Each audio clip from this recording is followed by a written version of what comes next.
when the people we want to bring in, people we want to attract, make part of us, when they look at us, can they find themselves? And when the answer is you bet they can, you are part of the future.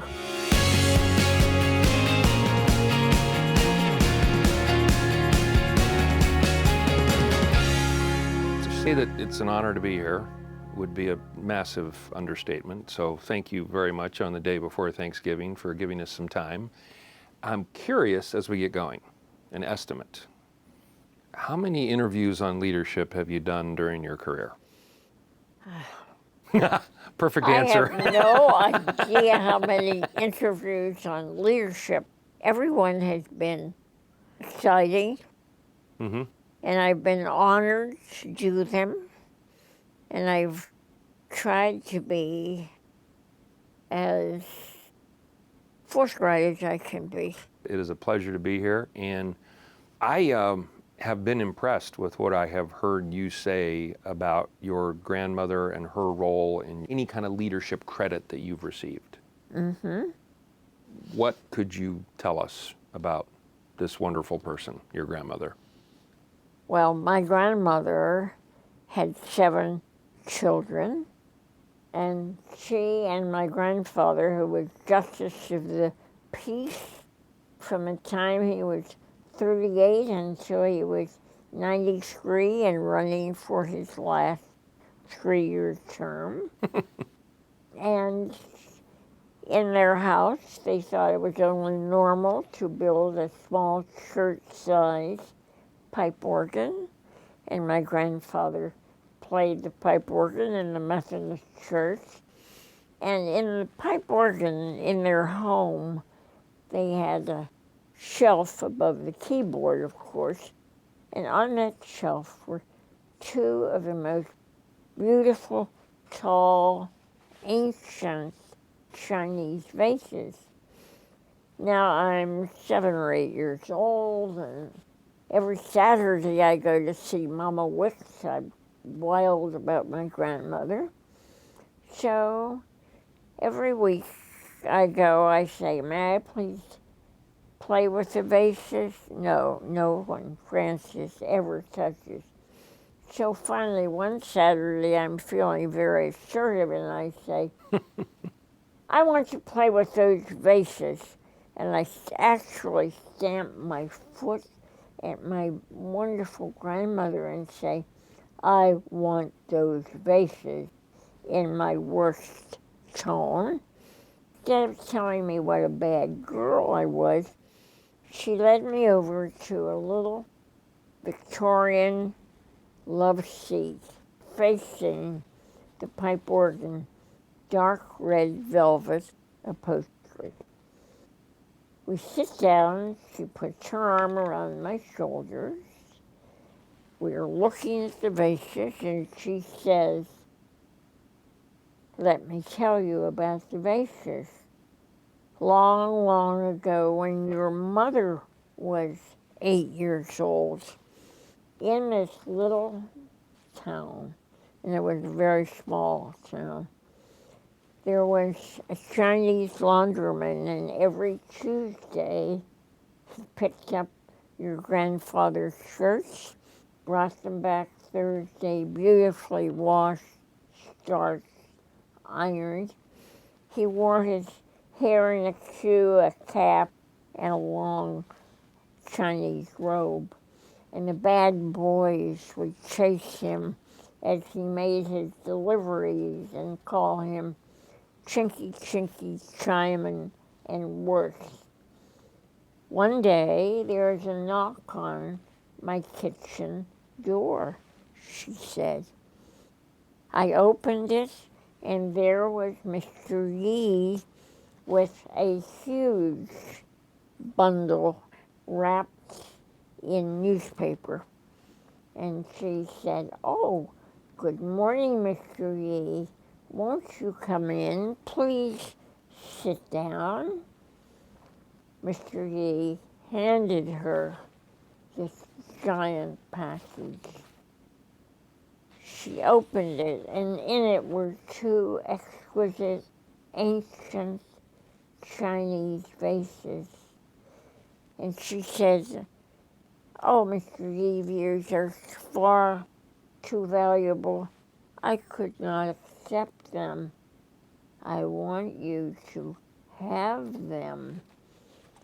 She looked at him and said, "Mr. Yee, why do you want me to have your vases?" He looked at her with tears came down his cheek, and he said, "Mrs. Wicks, I've been in this town for 10 years. They won't let me bring my wife and children, so I am going back to China to be with them, and the vases were all I brought with me. I want you to have them." She looked at Mr. Yee and said, "But Mr. Yee, why do you want me to have your vases?" He looked at her with tears and said, "Mrs. Wicks, I have been in this town for 10 years, and you are the only person who ever called me Mr. Yee." You can imagine the bad words, the bad boys. So when my grandmother told me that story, I cried my heart out. She held me and cried my heart out for poor Mr. Yee. And when she died, she left a little card. I wanted Frances to have Mr. Yee's vases. Now today they are in my living room. Every time I look at them, I remember Mr. Yee and respect for all people. Now, would I ever forget that lesson? I don't think anyone will or should. Ever. Yeah. Ever. Yeah. That was an amazing story and amazingly well told. Thank you. You were at the forefront, whether you wanted to be or not, of inclusion, diversity, those kinds of things. I remember reading in Colin Powell's book that at the time he joined the Army was one of the few organizations anywhere where he was going to be promoted on the basis of his willingness and ability. How far have we come with inclusion and diversity and that whole, and how far do we have to go? We have made some progress, but not enough. We have a wonderful battle cry from a long time ago when the people we want to bring in, people we want to attract, make part of us, when they look at us, can they find themselves? If you look at our boards, look at the national staff, look at the community leaders. When the people we really have to bring in, we are determined to bring them in. When they look at us, can they find themselves? And if you say, "Well, not yet, but we're going to," you already are part of the past. When I walk in, when I was Girl Scouts, I walked in a board meeting with 6 of my national staff team. Do they all look like me? Of course not. When you look at the officers, the national volunteers, do they all look like me? No. When I went on to the Girl Scouts as the new national executive director, the CEO, or chairman of the board was African American. And so we just thought it was very important when they look at us Doesn't matter who. You decide, can they find themselves? And when the answer is you bet they can, you are part of the future. Very well said. And you mentioned too, like in the global context, I was certainly unaware before today. You visit 62 countries, did you say? 60? So far, I've traveled to 62 countries. 3 years ago, I had a not so happy, really dangerous experience in an airport, not the plane, in the airport. And it was providential because suddenly I realized it's something called the global webinar. I sit there with that screen and 400 women in 40 countries or more. Recently, the MBA students in Hong Kong and China. One thing we never do is charge a fee. We want the poorest countries, the poorest leaders to have whatever we have. What a tremendous vehicle for you to get your message, as you say, to people around the world. Yes. You know, it just in time, you know, yeah. Yes.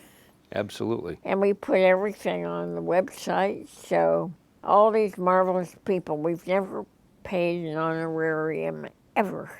Why do you think that is? Well, they love what we're doing.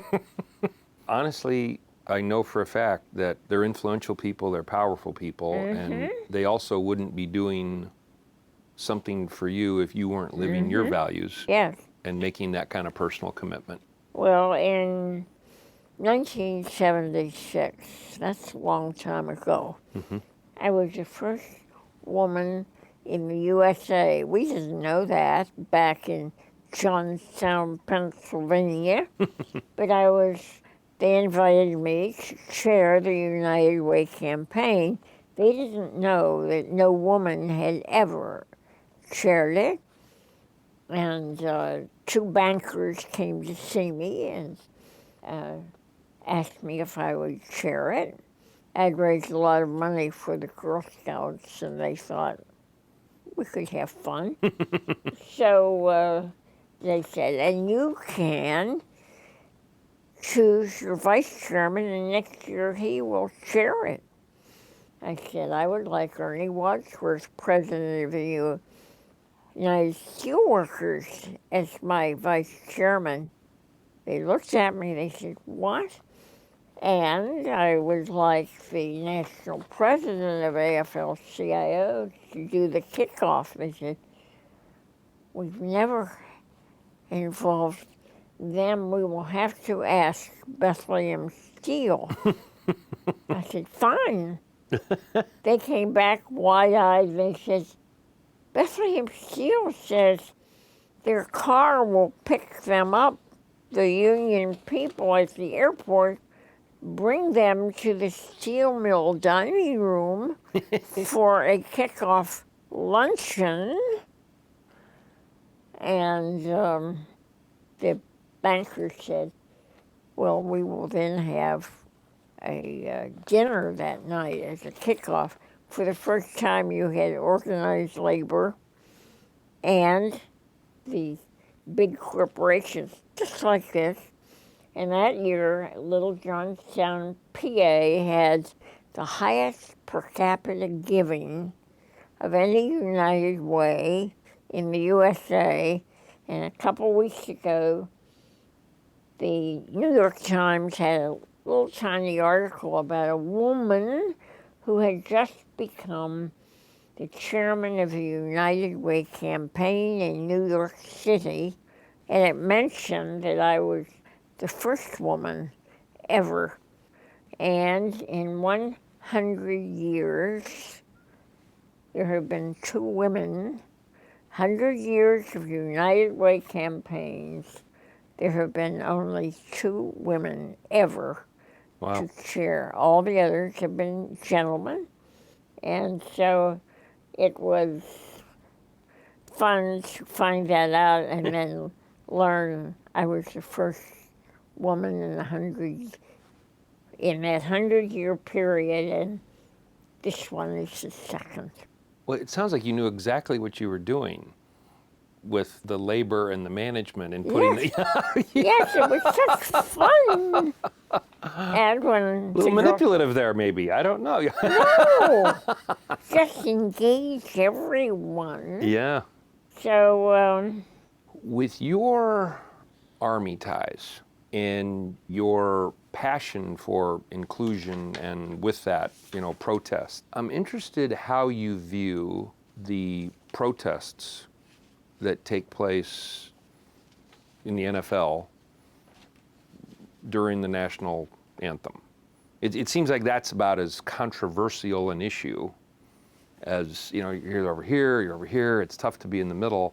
But from your perspective, what do you see there? What do we learn from it? How do we make that a positive thing? we all come together, and we are very positive about sustaining the democracy. It doesn't take care of itself. And so we find ways to bring all of us together. And whether you stand up or sit down or lie down, someone like General Lloyd Austin, some of our great thought leaders who are out there, have to be able to say to them, we appreciate the way you feel. Now, we're all together. Our job is to keep this democracy going. So, the people who want to stand up or sit down, quietly we talk to dissenters. But in the end, if this is the only way you can be a citizen of this country, then even though we would ask you not to, we will respect you. I think respect for all people has to be the most powerful message. Yeah. And you're obviously back to mission there. Yes, If the mission is to keep the democracy together, that's you have right. to acknowledge and respect the dissenting. Yeah. Absolutely. Why did I know I was going to hear something that made sense from you on that when everyone else just seems to be, screaming from one side of the Well, issue or the other? we had the right grandmother. From your perspective, as you reflect on history and you reflect on challenges, problems, issues that our society and business has gone through, how bad off are we? Do we have the capacity or the ability, from a leadership perspective, to really tackle some of these issues? Recently, a good friend of mine saw me and said, Frances, what have you been drinking? I said, well, all the Diet Coke, caffeine-free that I can find. He said, no, I mean alcohol. What have you been drinking? And I said, well, my first answer is a good one. He said, all this talk about bright future when everything is going to H. I said, I am very positive about a bright future, and I'll tell you why. You go to Pew Study Center and look at their latest scientific study of our 15, 17 to 23-year-olds that we now call the millennials. What their scientific study shows is our, quote, millennials today are more like 1930s and 40s than any cohort since 1940, and we called them the greatest generation. So why would I not be very, very positive about the future and the young people? I speak to young people in all kinds of groups frequently. And I love it when I always say to them, now you have very good memories, don't you? And they all yell, yes. I said, all right. Now remember 320 Park Avenue. And they all bellow back, 320 Park Avenue. I said, that's our offices. You have my card. You thought it was a business card. No, it is an invitation to breakfast, lunch, or dinner whenever you are in New York. And so I look forward to continuing.